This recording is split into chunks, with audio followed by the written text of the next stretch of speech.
சித்தாடை கட்டிக்கிட்டு இந்த ஒரு பாட்டு வந்து என்கிட்ட கேட்டார். 2 பாட்டு மாதிரி, இது ஒரு ஃபோக் சாங்கு, இது வந்து மெலடி சாங்கு. குறுக்கு சித்ததில் அப்படியே போட்டாலும் பரவாயில்லையா, அது மாதிரி வேணும்னார். நான் என்ன பண்ணேன், அதே மாதிரி தானே வேணும் சரின்னு சொல்லிட்டு அந்த குருவமாலை மேகமே ஹரிகரன் சார். அப்போ எனக்கு ஹரிகரன் சார், நான் அவங்க ஸ்டுடியோவில் பாம்பேயில் போய் ரெக்கார்டிங்லாம் பண்ணியிருக்கிறேன் நான் சாந்தி வெளியில். அப்போ வந்து அவர் எனக்கு நல்ல சார் வந்து எனக்காக ஹெல்ப் பண்ணும்போது, அப்போ ரொம்ப ஒரு பட்ஜெட்டாக தான் படம் பண்ணாங்க. அப்போ நான் ஒரு 30,000 தரேன் சார், எனக்கு வந்து பாடி கொடுக்கணும் சார். ஓஎஸ் பரவாயில்ல, நான் வரேன், ஃபஸ்ட்டு படம்ன்றீங்க, நான் வரேன்ட்டு வந்து பாடினார். அந்த பாட்டு சன் டிவிலெலாம் நிறைய டைம் போட்டாங்க. அது டாப் 10ல் கூட ஒரு ஓடி வந்த ஊத்து தண்ணி யுகபாரதி எழுதினார்.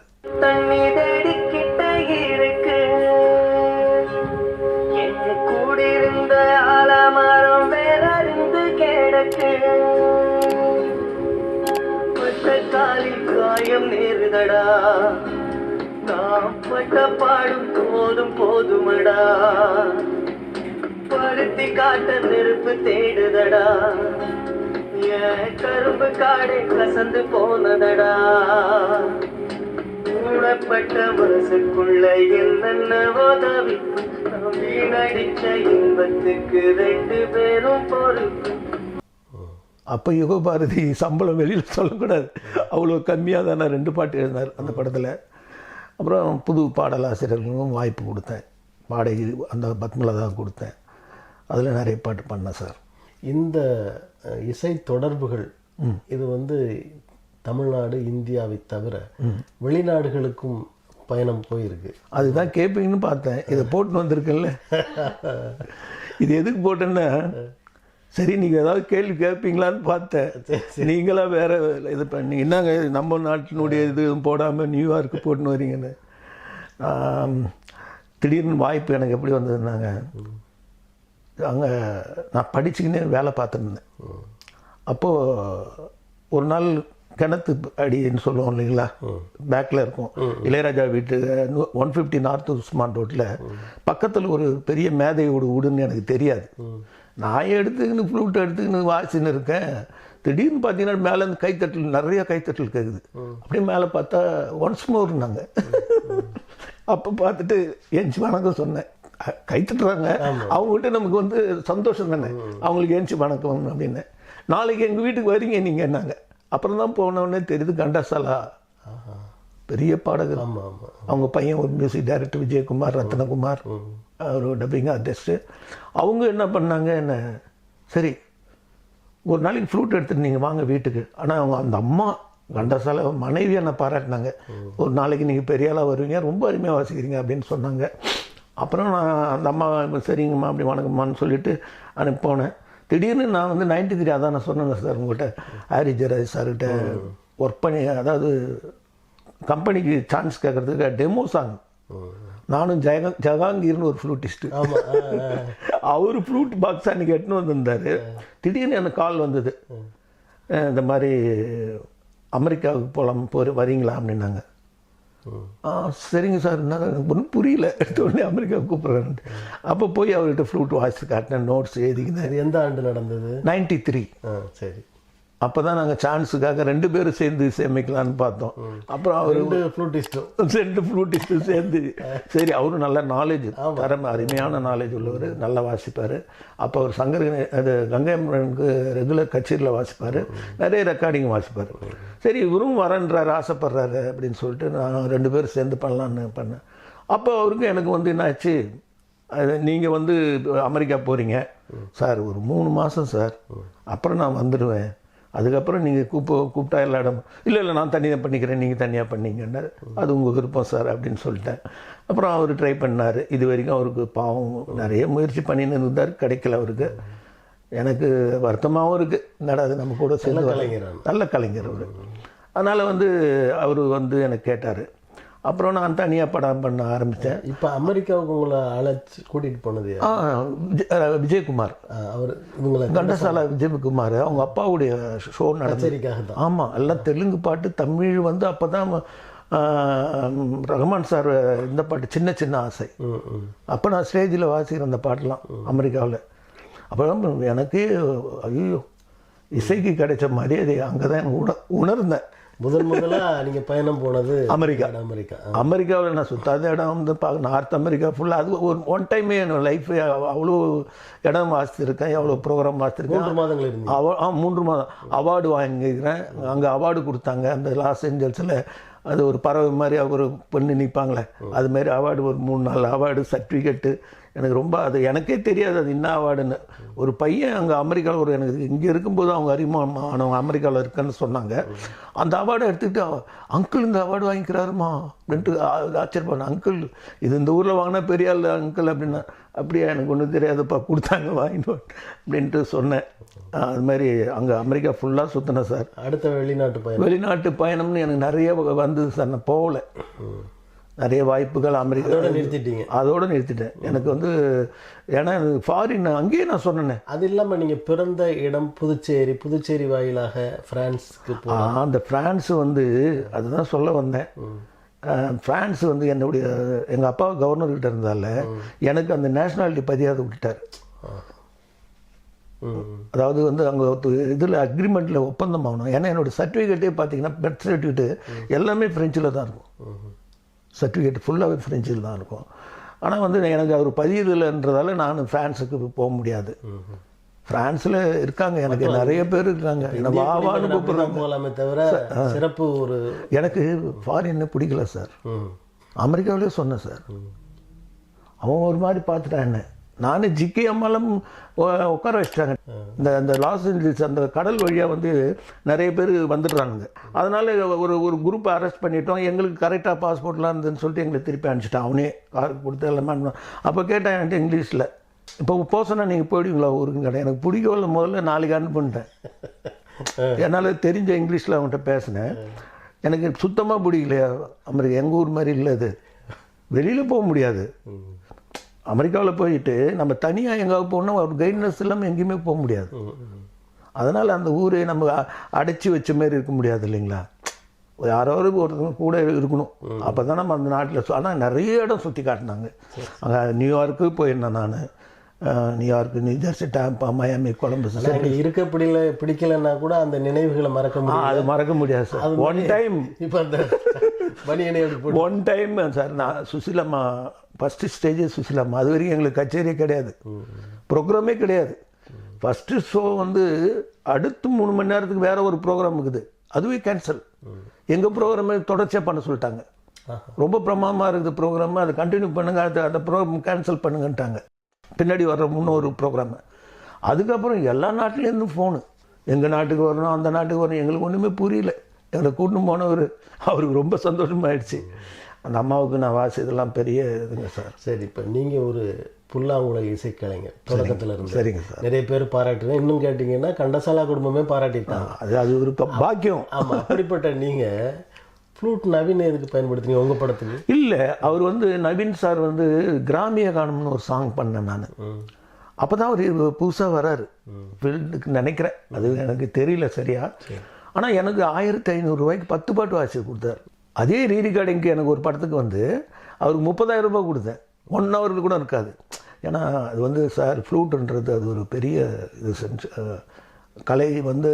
இப்போ நம்ம திரை இசைத்துறையில் ஃப்ளூட்டு வாசிக்கிறவங்களுக்குன்னு ஒரு மரியாதை இருக்குது, அதற்கான வருமானமும் அதிகமாக இருக்குது. கண்டிப்பாக சார். அதையே நீங்கள் எடுத்து பண்ணலாம். ஆனால் நீங்கள் வந்து படம் பண்ணி அதில் பெருசாக நீங்கள் சம்பாதிக்கலை. இப்போவும் கூட ஆசிரியர் தொழில் செய்து அதுலேயும் சம்பாதிக்கலை. இந்த ஃப்ளூட்டில் போயிருந்தால் பெரிய வருமானம் கிடச்சி. இல்லை, நான் அது ஃப்ளூட்டில் வந்து நான் ரெக்கார்டிங் வாசித்து அது மாதிரி வந்திருக்கலாம். அது மாதிரி வர்றதுக்கு எனக்கு என்னென்னா இந்த கிளாஸஸ் பசங்களுக்கு சொல்லிக் கொடுக்குற டைம் இது மாதிரி ஆகிடுச்சு. நிறைய கிளாஸ் எடுத்துன்னு இருந்தேன். கீபோர்டு, கிட்டார் வந்து சதா மாஸ்டர்கிட்ட கற்றுக்கினேன். அவர்கிட்ட போனேன் நான். என்னையும் பாராட்டினார், நல்லா பண்ணியிருக்காருப்பா. அவரு கிட்டார் இளையராஜா சார். அவர்கிட்ட நான் லேட்டாக தான் போனேன். அப்போ வந்து என்னை அறிமுகப்படுத்துகிறார் ஸ்டூடெண்ட்டுக்கிட்ட, நல்லா அருமையாக கம்போஸ் பண்ணியிருக்காரு அப்படின்னு. இன்னொன்று சொல்ல மறந்துட்டேன், நான் உண்மையாக சொல்கிறேன். ஃபஸ்ட்டு கம்ப்யூட்டர் மியூசிக்னு வந்தது ரஹ்மான் தான் எல்லாரும் சொல்லுவாங்க, உங்களுக்கே தெரியும். ஆனால் எனக்கு என் ஸ்டூடெண்ட் தான் சொன்னான், இல்லை சார் அவர்லாம் ஹார்ட்வேரில் பண்ணியிருந்தார், நான் சாஃப்ட்வேர்னு வந்து பண்ணுறது நம்ம தான் சார் ஃபஸ்ட்டு படம். நான் பெண்டியம் 1ன்னு ஒரு இது வந்து சிஸ்டம், அதில் தான் பண்ணேன் பையன் எனக்கு.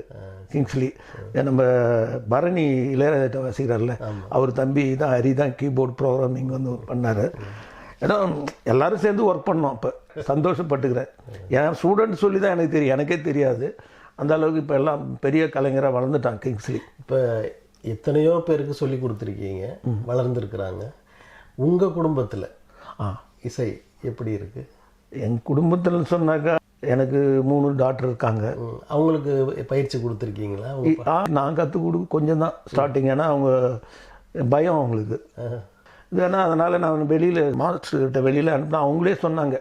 அந்த அம்மா சாமலா வெங்கடேஸ்வரன் ஒரு அம்மாட்ட படித்தாங்க. அப்புறம் மாம்பழத்தில் ஒரு டீச்சர்கிட்ட படித்தாங்க. பாடுவாங்க. நான் ரொம்ப ஃபோர்ஸ் பண்ணல. என் படத்தெல்லாம் ஒரு சாங் கொடுத்துருக்கேன், அவங்களுக்கு பாடுறதுக்கு கொடுத்துருக்கேன். இப்போ நீங்கள் சொல்லி கொடுத்தீங்க நிறைய மாணவர்களுக்கு. அந்த மாணவர்களில் நான் பெருமைப்படும்படி இவர் இருக்கிறார் அப்படின்னு நீங்கள் யாரை சொல்லுவீங்க? கிங்ஸ்லி சாம் அவர் பேர். அவர் கதையே பெரிய கதை. அது அவர் வந்து சாஃப்ட்வேர் இன்ஜினியர் படித்தவர். சவுண்ட் இன்ஜினியரிங் எனக்காகவே அவர் கற்றுக்கின்னு பழகினார். அப்போது அவங்க அப்பா, நான் வீட்டுக்கு போகும்போதெல்லாம் அவங்க பேங்க் ஆஃபீஸர். அவர் Indian bank head office manager. அவங்க அப்பா அம்மா காலேஜ்லேயோ ஸ்கூலில் டீச்சர். அவங்க ஃபேமிலியே கோடம்பாக்கம் தான். நான் போகும்போதெல்லாம் என்னை பார்க்கும்போது ஒரு திருடனை பார்க்குற மாதிரி பார்ப்பாங்க. ஒரு மாதிரி இப்படியே பார்ப்பாங்க. ஒரு வயசான அம்மா இருப்பாங்க அவங்க வீட்டில், பாட்டி. ஒரு மாதிரி பார்ப்பாங்க. அப்படியே பார்த்துட்டு அப்படியே விடுவாங்க. நான் என்னடா பண்ணுறது, இந்த மாதிரி மாட்டின்னு அந்த பையன்கிட்ட லைஃப் ஏதோ கெடுக்கிறோமா அப்படின்னு யோசனை பண்ணுவேன். அப்போ ஒரு நாள், அதுக்கப்புறம் ரொம்ப நாள் ஆச்சு, அவன் பெரிய பிஸி ஆகிட்டான். தீனா சார்கிட்ட போயிட்டு அங்கே ரொம்ப நாள் ஒர்க் பண்ணான். மன்மதராசா கூட அவன் பண்ணது தான் ப்ரோக்ராமிங் என்கிட்ட சொல்லியிருக்கான். அப்போ என்கிட்ட சொன்னான்.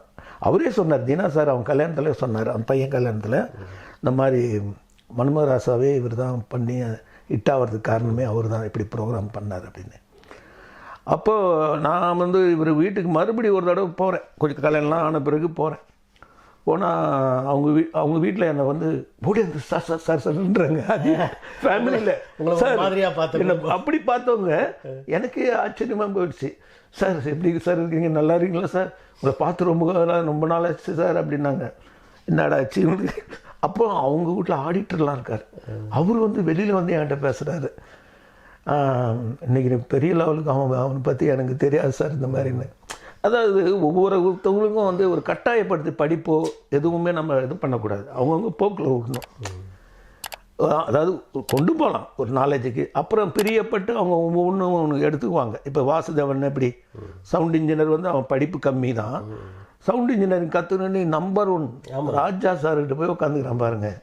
எனக்கே அவர் வாசு புத்தகங்களுக்கு ஒன்று சொல்லணும். நான் தொடர்ந்து ஒரு பெரிய பாடகருக்கு இன்னொரு இசையமைப்பாளர், பக்தி பாடல் பண்ணுற இசையமைப்பாளருக்கு நான் இசைக்கலைஞர் ஒருங்கிணைப்பாளர். அந்த பெரிய பாடகரோட கம்பெனி அதுக்கு அவர் பண்ணிகிட்டே இருந்தார்.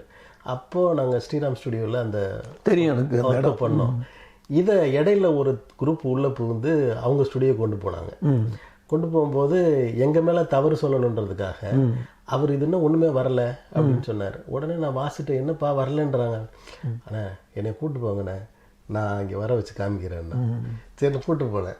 அவர் என்னென்னத்தையோ பண்ணி பார்க்குறாரு அந்த சவுண்ட் இன்ஜினியர். அவர் தான் உரிமையாளர் அந்த ஸ்டுடியோவுக்கு. ஒன்றும் வரல.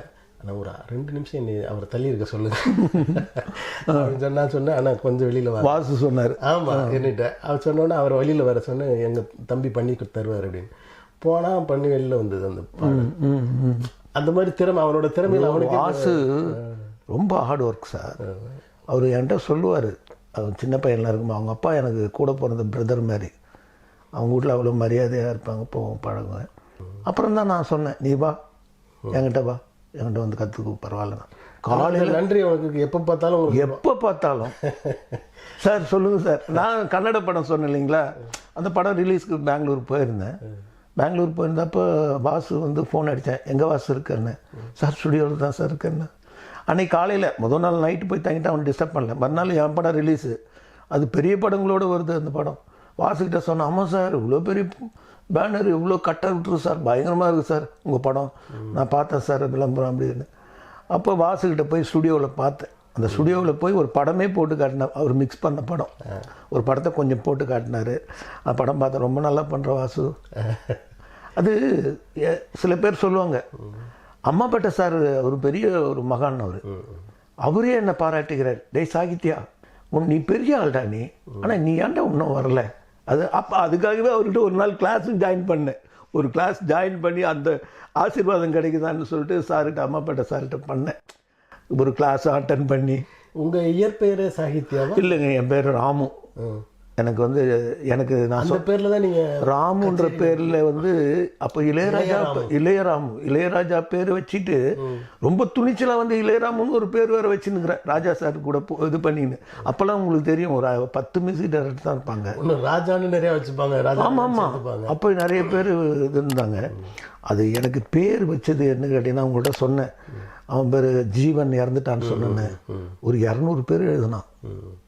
அந்த பையன்கிட்ட மியூசிக் கற்றுக்கு தான் வந்தான் அவனும். அவன் ரட்சகன் படத்தில் வந்து நான் கம்போசிங் பண்ணேன்.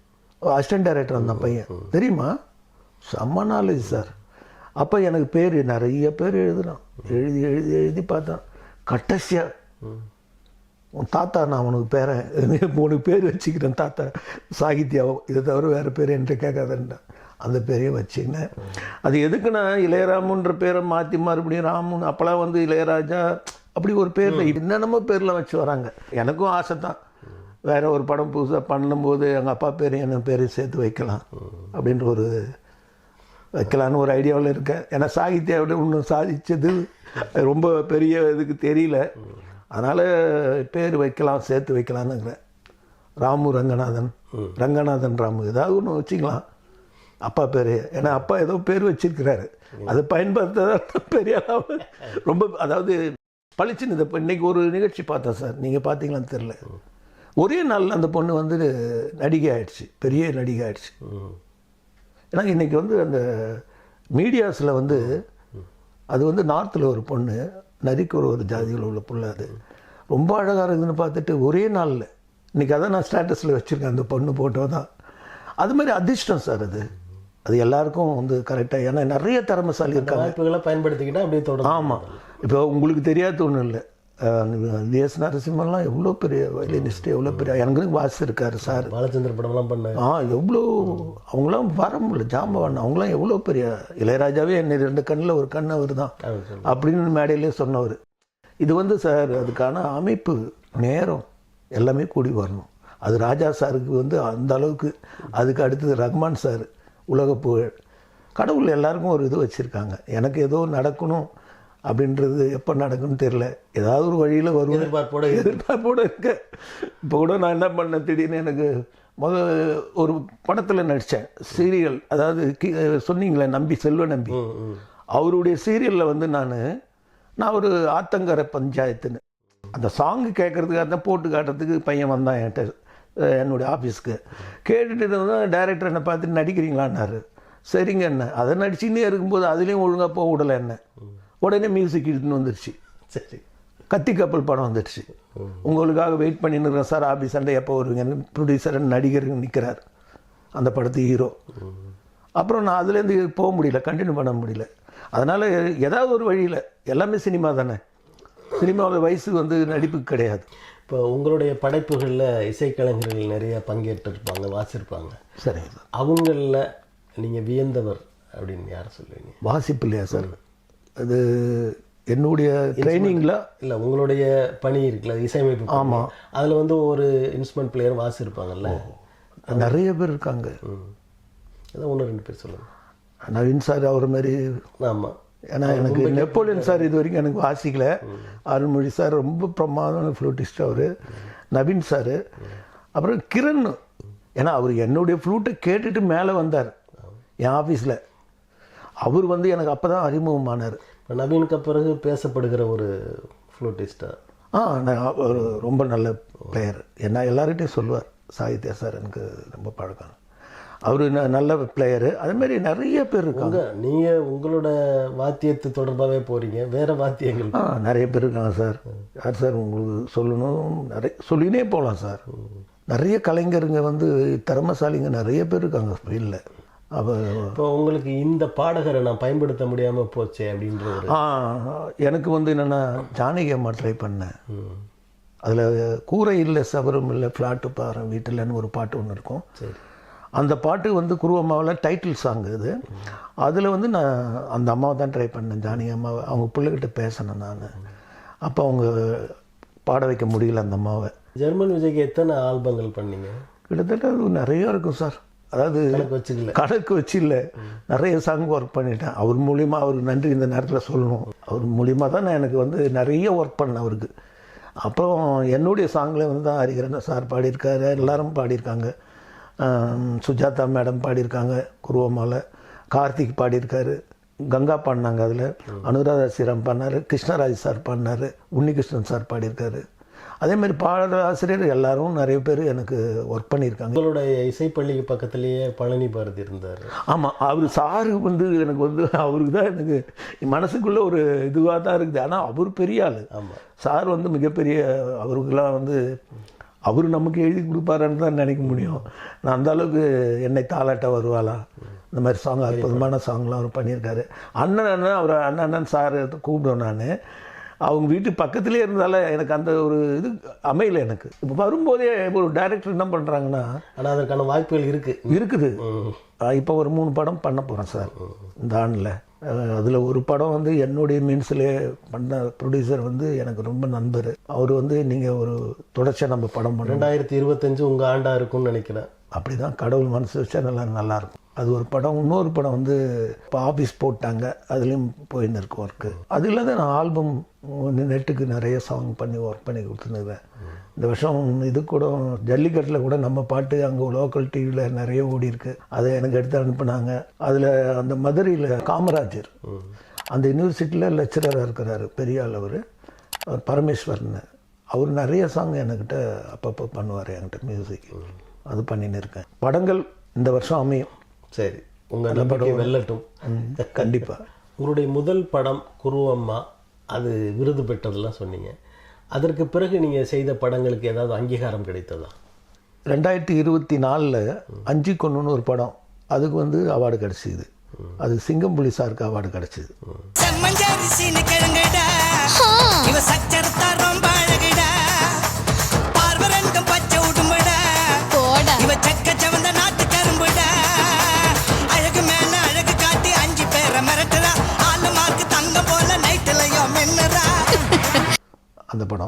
அந்த படம் வந்து எப்படின்னா, நான் எனக்கு ஆல்ரெடி வந்து 5 கொன்னுக்கு அதுக்கு அடுத்த படம் கூட ஒன்று அவர் டைரக்டர் பண்ணார். அது நான் சாங்லாம் ரெக்கார்டிங் பண்ணின்னு இருக்குங்க. அப்போ வந்து அவர் ஃபஸ்ட்டு அந்த 5 கொன்று படம் பண்ணும்போது என்ன மியூசிக் செலக்ட் பண்ணிட்டாங்க. மியூசிக் சாங்கு எல்லாமே முடிஞ்சிருச்சு. ரெக்கார்டிங் ஷூட்டிங் எல்லாமே.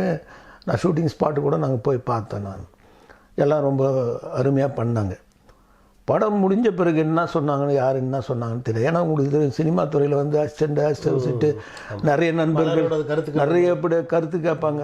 சார் வந்து நீங்கள் ரொம்ப பெருசாக படம் வந்து ரொம்ப அருமையாக பண்ணிட்டீங்க, பாரதி ராஜா மாதிரி பண்ணிட்டீங்க, இதுக்கு வந்து இசை வந்து இளையராஜா சார் மாதிரி ஒருத்தர் பண்ணால் தான் நல்லா இருக்குன்ற அளவுக்கு அவரை வந்து மைண்டு இது பண்ணிட்டாங்க. அப்போ நான் வந்து இந்த டப்பிங் ஸ்டுடியோவுக்கு அடிக்கடி இந்த டப்பிங் நடக்கும்போது நான் போயிடுவேன். தேட்டருக்கு போய் எல்லாத்தையும் மியூசிக் பார்க்குறதுக்காக போவேன் டப்பிங்க்கு. அப்போ வந்து போயின்னு இருக்கிறப்ப வந்து அது படம் வந்து நிறைய நாள் டப்பிங் பண்ணாங்க. அவர் நடித்தவங்களே டப்பிங் பேசி பண்ணாங்க. படம் முடிகிற தருவாயில் போயிட்டு இந்த டப்பிங் முடிகிற நேரத்தில் போயிட்டு அடுத்தது மியூசிக் தான் பண்ணணும் சார். எப்போ சார் ரெக்கார்டிங் பின்னணி இசைக்கு பாடல்கள்லாம் பண்ணிட்டீங்க? அல்ல, சாங்குங்களாம் ஷூட்டிங் கம்ப்ளீட்டாக முடிஞ்சிச்சு. எடிட்டிங் டப்பிங் ரீரெக்கார்டிங் மட்டும்தான் பேலன்ஸ். சரி. அப்போ நான் வந்து ஆஃபீஸ்க்கு போகிறேன், சார் நிற்கிறேன். அப்போ சாமி மாலை போட்டுனுக்கிறேன், ஐயப்பன் மாலை போட்டுனுக்கிறேன். நான் போயிட்டு கை கட்டின்னு நிற்கிறேன். சார் அடுத்தது எப்போ சார் நம்ம படம் சார்? அவர் என்கிட்ட பேசவில்லை, சரியாக முகம் கொடுத்தே பேசலை.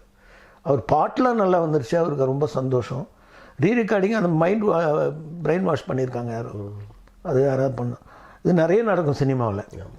அப்போ நான் வந்து ஒரே ஒரு வார்த்தை தான் சொன்னேன். ஏன்னா உங்கள் மனசில் என்ன யாரை டச் பண்ணின்னு இருக்குன்னு எனக்கு தெரியல, ஒரு ரீல் பண்ணி காட்டுறேன், என்னை யாரும் டிஸ்டர்ப் பண்ணக்கூடாது, எல்லாம் வாங்க உட்காருங்க, நீ பாட்டுன்னு உட்காந்து பாருங்கள் படத்தானே. சரின்ட்டு மறுநாளே படம் போட்டு எடிட்டர்கிட்ட சொல்லி என்னை படத்தை போட்டு காட்டினாங்க. அப்போ நான் படத்தை பார்க்குறேன் தேட்டரில்.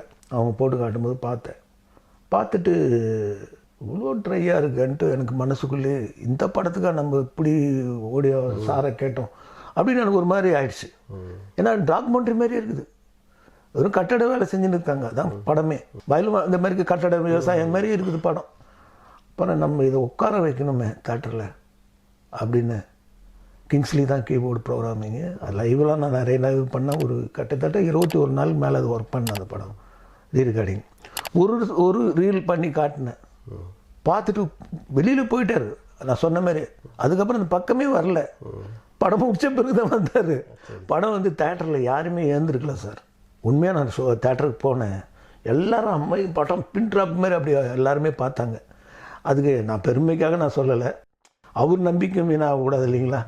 அதில் எல்லாம் ஒர்க் பண்ண அத்தனை பேருக்கு நான் நன்றி சொல்கிறேன். அந்த அளவுக்கு ஹார்ட் ஒர்க் பண்ணி நாங்கள் நைட்டும் பகலுமா தூங்காதெல்லாம் ஒர்க் பண்ணிவிட்டு படத்தை பார்த்துட்டு, நிறைய தடவை நைட்லலாம் வந்து படத்தை போட்டு பார்ப்பாங்க அவங்க. டைரக்டர் வந்து சில நேரத்தில் போட்டு படத்தை காட்டிட்டு ரொம்ப நல்லா பண்ணியிருக்கிறேன்ற 5க்கு 1 அது வந்து இப்போ தேட்டரில் உங்களுக்கு தெரியும், இப்போ வர்ற படம்லாம் 3 நாள் தான் ஓடுது. எல்லா படமும் வெள்ளி சனி ஞாயிறு. இந்த படம் வந்து கிட்டத்தட்ட நான் தான் நம்ம நெட்டுக்கு இது பண்ணி ப்ரொடியூசருக்கு கொடுத்தேன், யாராவது பார்ப்பாங்களேன்ட்டு. பல லட்சம் பேர் பார்த்துட்டாங்க அந்த படத்தை. சாங்கு, அந்த படத்தினுடைய சாங்கு உங்களுக்கு தெரியும், இந்த மாதிரி சரியாக போகாத படங்களை எவ்வளோ பேர் பார்ப்பாங்க, ரொம்ப கம்மியாக இருக்கும் இல்லைங்களா. 30 லட்சம் பேர் பார்த்துருக்காங்க என் சாங் ஒன்று. கிட்டத்தட்ட 30 லட்சம் இருக்குது. எல்லா சாங்கும் வந்து நிறைய பேர் பார்த்துருக்காங்க. எல்லாரும் கமெண்ட்ஸில் நல்லா இது போட்டிருக்காங்க. நீங்கள் நிறைய தனி பாடல்கள்லாம் பண்ணியிருக்கீங்க, அது உங்களுடைய தொடக்கம். அந்த மாதிரி பாடல்கள், அதில் வந்து இந்த பாடலை நான் ரொம்ப மிகவும் விரும்பி பண்ணேன். அது வந்து ஒரு அதை சொல்லலாம். எனக்கு ஒரு பாட்டு, தாலாட்டு பாட்டு பண்ணேன் ஒரு இந்து மியூசிக்கலுக்கு. அது எனக்கு எப்படி தெரியும்னா, அந்த பாட்டை வந்து அவர் வந்து டெய்லி நைட்டு வந்து உட்காந்து வரான், கேட்டுட்டு தான் போய் தூங்க வரான். அதை கேட்டுட்டு தான் போய் ஒரு ஆரிக்கு ஒரு ஆரி மெத்த ராமனோட பஞ்சு மெத்தன்னு ஒரு பாட்டு உஷாராஜின்னு நினைக்கிறேன் பாடினது. அந்த பாட்டை கேட்டு நான் என்கிட்ட எப்படி தெரியும்னா, அந்த வாட்ச்மேன் வந்து ஒரு நாள் சொல்ல, சார் உங்கள் பாட்டை வந்து டெய்லி கேட்குறாரு அப்படின்னு. அது மாதிரி ஒரு நல்ல மெலடி சாங் சார். அந்த கேசட் இப்போ என்கிட்ட இல்லை, அப்போல்லாம் கேசட் தானே சார், உங்களுக்கு தெரியும். இந்து சுப்பிரமணியன் தெரியல சார், எக்கோவுக்கு மேனேஜராக இருந்தார் அவர். என் பாட்டை அவருக்கு 20 சாங் மேலே நான் பண்ணி கொடுத்துருக்கேன். அதில் கிராமிய கானம்னு ஒன்று பண்ணேன் அவருக்கு. அதில் தான் நவீன் சார் வாசித்தார். தேவா சார் என் பேரையும் போட்டு ஒரு பாட்டு 2 பேரும் சேர்ந்து பண்ண மாதிரி ஒரு பாட்டை அவர் வெளியிட்டார். அப்போ தேவாவுடைய சீரியல் கூட சார் அவர் சாங்கு போட்டு ரீரெக்கார்டிங்லாம் என்ன ஒர்க் பண்ணி கொடுங்க இது தூர்தர்ஷனுக்கு பண்ணுவார். அந்த மாதிரி பாட்டு சார். என்னுடைய பாட்டு வந்து நீங்கள் கேட்டால் தெரியும். திடீர்னு ஒரு நாள் ஒரு ஹிந்திக்காரங்க வந்தாங்க என் ஆஃபீஸ்க்கு, ஒரு சாங் பண்ணணும்னு சொன்னாங்க. அவங்க ஹிந்தியில் பேசுகிறாங்க, எனக்கு ஹிந்தி ஒன்றுமே எனக்கு சரியாக தெரில. அப்புறம் காப்லின்னு ஒருத்தர் வந்து கிட்டாரிஸ்ட்டு, அவரை வச்சு பேசணும். அப்போ வந்து ஹிந்தியில் நீங்கள் பண்ணீங்க சார், தமிழில் நான் பண்ணுறேன். உளுந்தூர்பேட்டை சண்முகம் பெரிய கவிஞர், அவர் வரியில் வந்து லாப்சன் ராஜ்குமார் பாடுறாரு. அப்புறம் காதல் கடிதம் சேரன் பாண்டி அவர் பாடுறாரு எனக்கு அந்த பாட்டு. இது வந்து ஜப்பானுக்குன்னு எனக்கு அப்புறம் தான் அவங்க சொல்கிறாங்க, ஜப்பானில் வந்து ஹிரோஷிமா அந்த குண்டு போட்ட நாசாயின்னு அந்த இடத்துக்கு இந்த உலக அமைதிக்கு அந்த ஃபீஸ்ஃபுல்லாக அந்த டேயில் வந்து அதை ரிலீஸ் பண்ணுவாங்க சாங்குன்னாங்க. என்ன தமிழில் நான் பண்ணேன் அந்த பாட்டு. எனக்கு ஒரு பெரிய ஒரு ஜப்பான் நாட்டுக்கு மகிழ்ச்சியான ஒரு விஷயம். அது அந்த நாட்டுக்கு நம்ம பண்ணியிருக்கோம் அப்படின்றது ஒரு மறக்க முடியாத சந்தோஷமான விஷயம். நான் பண்ணேன். அது டிவிலே அது ஒளிபரப்புனாங்க அந்த நேரம். அந்த நேரம் ஏதோ யதார்த்தமாக நான் பார்க்கும்போது நியூஸில் இது பண்ணாங்க. அப்போ நான் பார்த்தேன். அது ரொம்ப அது வந்து என் கூட காப்லி சார் தான் வந்து எனக்கு கூட கண்ட்ரைட்டிங்லாம் அந்த இதுக்கு பண்ணார், கூட இருந்தார். ஏன்னா அவங்களுக்கு ஹிந்தி தான் தெரியும், அதனால் காப்லி சார் இருந்தார். அடுத்து நீங்கள் பண்ணிக்கங்க அப்படின்னு சொல்லிட்டு இது பண்ணேன். இவ்வளோ நேரம் உங்களுடைய அனுபவங்களை எங்களோடு பகிர்ந்து கொண்டதற்கு எங்களது நன்றியையும் வாழ்த்துக்களையும் தெரிவித்துக் வணக்கம் சார்.